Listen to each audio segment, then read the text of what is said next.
The main goals we wanted to try and achieve for Season 11 was providing players with the ability to have shorter session experiences. The other kind of main goal is about trying to provide players on-demand access to some of the best content that we have in Sea of Thieves.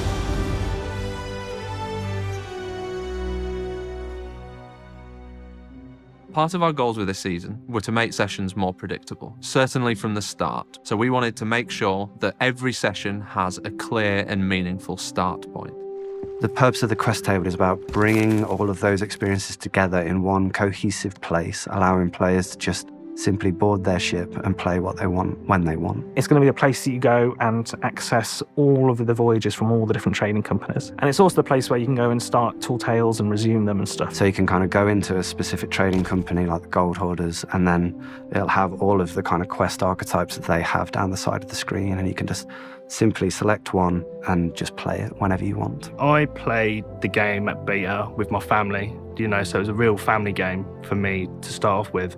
But probably a lot of other players are going, it's like, what do you do when you kind of go into it? You got all of this content, but you're just like, no guidance, kind of just like thrown into the deep end kind of thing. And it was just trying to bring that all together. That's really the core of what we were trying to achieve here. Introducing the length to all the voyage cards now, so there's kind of a bit more of an indication of how long something might take you, so at least you'll be able to go in with a purpose of, okay, I have this much time, I want to play this kind of thing, and it just kind of helps shorten that process even more. The Discover tab, I'm really excited about it. It's going to guide players through their pirate journey, essentially, exposing them to short-term, mid-term, or long-term goals. We wanted the Discover tab to be this place where we could kind of teach players all of the core systems and mechanics of the game and showcase all the breadth of amazing experiences the game has to offer, so that they can see stuff, get excited about it, and ultimately go on to play it themselves. We've built a complex logic system or recommendation engine that takes into account what the player does, their play style and their progression, and makes a determination about what we should be recommending them. So what that means for a player is that you can jump in and we will recommend the things that we think you'll enjoy or are relevant to you, or maybe have just unlocked based on something that you've just done. So for new players, it's going to be stuff that they're kind of introduced to throughout the player. So you'll get kind of these glimpses of, I don't know what emissary is or captaincy. So there's going to be some information about what those things are and kind of give you some goals to work towards and build up to. Experienced players, you're going to have things like you've just unlocked voyages in there, or you're going to have events and things like that for community events days that are going to be in there as well. So lots of different stuff. It gives us a lot more flexibility to do things like run live events. We can have voyages that activate only for a certain weekend or time period. And we can grant voyages to players that take part in, for instance, a community event. And it really allows us to do a lot more fun live events.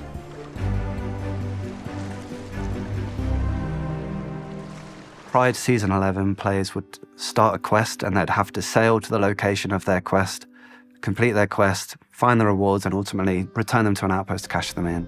So with Season 11, players can just dive directly to the experience and then get straight into the action immediately, and then ultimately complete that experience and return the treasure back to the outpost. We were discussing and exploring all the key moments that happen across the Sea of Thieves, and one of the slowest parts of getting a session started and getting you straight to adventure is sailing to that initial island, whether it's an X marks or going to visit a particular NPC to start a tall tale. We couldn't change the gameplay experience because that's the gameplay, and we don't want to change the core loop of players having items of value at risk on the return journey back to the outpost. So the only really stuff that we could change to try and improve the speed of the experience and provide short session experiences was the time that it takes to get to the experience itself. As a converse of that, if you're the sort of player who enjoys, seeing who's out there and attacking ships and that sort of stuff, 50% of the time they were on their way to getting some loot, right? So 50% of the time their ship was empty, and 50% of the time you just annoyed some people.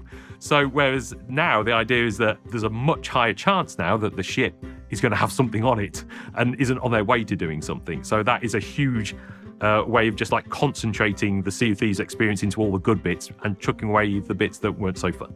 What we've done is make sure that if a player does dive to an activity, they can dive again straight away, but they have to complete that activity to dive again. So if they do cancel the activity, there will be a cooldown timer before they can do that again. If a player does choose to dive again straight away after completing that quest, they will lose the loot that they have on board, because we really wanted to encourage players to sail to the outposts to cash that loot in. Looking back across the game, the voyages don't really pay out enough gold for their position within the game when you look at them against the other experiences that we have in the title. So this was a huge opportunity for us to not only go back to the voyages and kind of improve their gameplay, make them more fun to play, provide shorter session experiences to players as well, but also to kind of boost the gold value and reputation that they're worth, to make them comparable against the other experiences that we have in the game. We now reward players with reputation for the trading companies for the simple act of completing a voyage. This means players who are short on time, who want to jump in for 20 minutes, half an hour, can jump in, dive to a voyage, complete that voyage, and they will be rewarded with reputation for that company. For Season 11, for our new voyages, we saw the opportunity to create a new set of rewards for players exclusively for these voyages, and we've put a lot of time and dedication into making sure that these rewards are valuable and desirable. I know the art teams have done an incredible job in making sure that these rewards look incredible. It's always a fun task when we have to design new loot. So this time around the team was very luxurious, so players can be expecting lots of gold. We are also working with a new marble shader, so the gold hoarded chests and the gold hoarded treasures will have that marble in them, and it really helps those new treasures to stand out from the ones we already have in the game. And then for the higher tiers, we're actually working with a new crystal shader, which really sets itself apart because, again, gamers already associate crystal with premium stuff and high rarity. For example, for the Order of Soul Skulls, they start off looking very dark, very obsidian, and then they gradually become more and more crystal, where the final skull is full-on crystal skull, which is great. The economy is something that we've tried to maintain over time, but Sea of Thieves has just grown so much, we've added so much. And my job was creating possibly the biggest spreadsheet that we've ever created at Rare, and probably the most time-consuming spreadsheet that we've ever created. It was basically my life for this whole year that we've been making this season, and certainly a real challenge, but all of that was invaluable in making sure that we balanced our new voyages for Season 11 in a way that both felt rewarding but also sat well next to other things in the game. Is something that we're always going to be looking to tweak and change. That will continue after Season 11, and I think that with the work that we've put in for Season 11, we're in a great place to be able to do that moving forward. And the big goal of Season 11 is to make sure no matter what you do, you're always getting the same amount of gold and rep for the amount of time that you put in. That's the goal that we're aiming for. You're not choosing something by how much money you're going to make, you're choosing it by what you want to do, what's fun. World events within Sea of Thieves are some of our core experiences. We wanted to, as part of Season 11, make sure that players could access these world events on demand. And we wanted to do that in a way that doesn't dramatically affect the meaning of world events within this whole of the Sea of Thieves. So we are adding the ability for players to dive to world events on demand. It means you will always get to the world event that you want. You don't have to spend ages on the server looking. I'd say you're guaranteed the treasure, but that depends on whether you actually beat it and no one else comes along and steals it from you. Players won't be able to dive to all of the world events straight away. They need to progress through each of the trading companies, and as they reach certain levels, the world events will then be unlocked and then they can dive to them. And that does mean that players, when they dive to these world events, will be doing so on behalf of the trading companies. These world events effectively become brand new voyages for each of the trading companies. So you will be able to, for example, complete a skeleton fort on behalf of the gold hoarders. When players complete a world event for a company, they'll have all of the new kind of loot items for that company, and then they'll have this special new world event specific hero item that they have to return to that company, and that'll be worth a lot of gold and a lot of reputation. So that'll be kind of the key item to return back to the traders. When we first put world events on demand into Insiders, you could have lots of players turning up to a skelly fort at once. You could get there and then another crew could be diving at the same time, and they would pop up at the same skelly fort that you were there. But Insiders don't like this because it meant that everyone was basically fighting each other rather than doing the skelly fort. So it became more about fighting and defending rather than killing the skelly fort and getting the loot for yourself. The insider's feedback was basically crucial to changing direction, and I think actually resulted in us landing in a much better place with these world events. So while you're the only crew now who can dive to the world event and you'll have it to yourself, that doesn't stop other crews in the shared world sailing up and joining you there. So be sure to keep a weather eye on the horizon. There are events that players won't be able to dive to on demand, specifically the Fort of Fortune and the Fort of the Damned. We discussed this, but it never really felt like a possibility because those events are so driven by the idea that they appear as a one-off during your session, and they kind of draw all crews together from the corners of the Sea of Thieves, and everyone drops what they're doing, downs tools, and goes to complete that event because they're so valuable, and because there's so much unique loot there, and because there's so much challenge in the gameplay and also the threat of other crews. Something that was really important to us was making sure that we kept that kind of beating heart of Sea of Thieves alive with the emergent world activities. So we've made a bunch of quality of life improvements to all of the emergent activities as well. And we've also put really, really high value loot in the emergent world now. And part of that was creating what we were calling internally as the S-tier loot. So we have S-tier chests, S-tier skulls, S-tier trinkets for players to find in the emergent world that sit above all of the loot that the player has access to from the quest table. So obviously we've moved the purchasing of quests from the traders, and they're just now part of the ship, but we still want the traders to have a place in the game and have a purpose in the game. Removing the voyages kind of gave us this space to put more stuff on the promotions.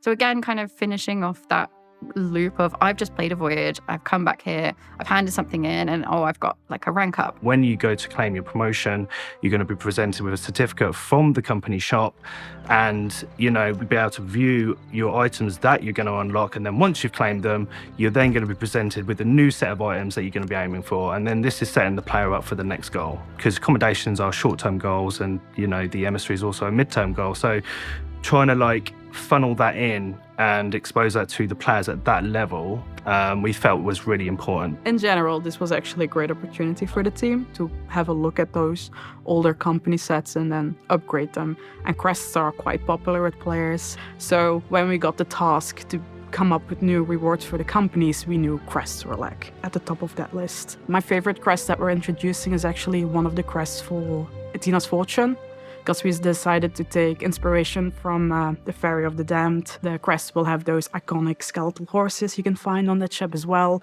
And in general, it looks very ghostly, very creepy, and I think players are gonna love it. Then we also introduced some new trinkets that are a bit more grounded, a bit more lore-friendly. For the merchants, we've got this clock that may or may not tell the actual time. And then for the Order of Souls, we've got this mirror that is super creepy, super elegant, that players can hang up in their ship. And then lastly, and this was the one I'm actually the most excited for, is we're introducing these trinkets that are super cute plushy versions of the company leaders, and they look absolutely adorable. I think my favorite might actually be the Reaper one, because he almost looks a bit angry in his face, and that just makes him even more adorable. We know that a lot of our, especially our most dedicated players, have maxed out all of our trading companies and have been begging us for a better, longer progression system for them. And so part of that and part of the discussions that we were really passionate about early on was the idea of distinctions. Distinctions essentially allow a player to complete a trading company more than once. So we've expanded our max level cap for every trading company, except the Hunter's Call, to level 100. Which is where you'll earn a distinction for that trading company. And when you earn a distinction for the company, your level will reset back down to level 1. We've added in a total of 5 distinctions for all the companies. So you can kind of go around the clock up to 5 times for each of the trading companies. But it's a really cool way of us making sure that all the treasure you cash in, you're always ticking something up. It always feels like you're getting something out of your sessions, even if you've played for thousands of hours, which we know some players have. So when players earn a distinction for a trading company, they earn a bespoke new cosmetic, which is a trading company ring that's themed to that specific company. So for distinction 1, you would claim 1 ring, then you get a second ring for distinction 2, 3, 4, and 5, until your full hand has a ring on each finger. The interesting thing about rings is it's one of the few player cosmetics that you can always see. No matter if you're reloading, you're fighting, you're taking stuff up, you can always see your rings and admire them. And I think that alone makes them quite high value for players. And in general, players have been really asking for rings. They're a great customization option. So if players wanted to wear Order of Souls rings on one hand and Reaper's rings on the other, they can totally do that. With all the changes that we've made to the quest table and diving to experiences on demand, we thought this would be a great opportunity to kind of go back and look at all of the onboarding that we've done for Sea of Thieves and create some brand new tutorials. Going from the maiden voyage to the main world, there wasn't much of a transition. Now you'll actually wake up on your ship instead of waking up in the tavern. And when you're on the ship, be greeted by the Pirate Lord. He'll prompt you to start a new voyage. You get to choose here one of the 3 voyages that we've built tutorials for. We were really keen to kind of teach players the core mechanics of each of the companies, like the Gold Orders, the Order of Souls, and the Merchant Alliance. Each trading company tutorial takes you on a very short voyage to complete either an X marks the spot map, a bounty quest, or a simple kind of fauna quest where you have to collect a chicken and take it back to safety. Where the Pirate Lord will take you through the voyage step by step. We'll tell you how to use the map table, where to find the island, and once you get to the island, it'll give you instructions on where to find the treasure and how to recover it. We wanted to teach a little bit in more detail the core loop of Sea of Thieves in terms of earning treasure in the world and then that being susceptible to loss from other players until you've cashed it in at the outpost so that they can be ready to play Sea of Thieves in that kind of high sea experience. And I just think for new players, I think it's going to really help them solidify what Sea of Thieves is about. They can do those and come back and think, actually, yeah, this game's for me, and I understand it now, as opposed to, maybe getting it, maybe not, and that being a bit of a gamble, whereas this feels like it's a real kind of step change in how we deliver that sort of stuff for players. So we ran it through UXR, which is our User Experience Research Lab. We've done 2 studies on that with real players, just to really plug in any holes to make sure that new players are going to really understand how to play the game. So we've got a lot of confidence in these tutorials that they're going to hit the right spots and that players are going to get what they need from these tutorials. Season 11, the changes to the emergent world mean that regardless of short or long sessions, there's always something waiting just beyond the horizon to take you by surprise. For people who only have the time to play shorter sessions, there'll be more meaningful progress available to them, more predictably. And for people who want to play longer, classic Sea of Thieves sessions, we truly believe there'll be more treasure and gold on the seas that will make those sessions more exciting.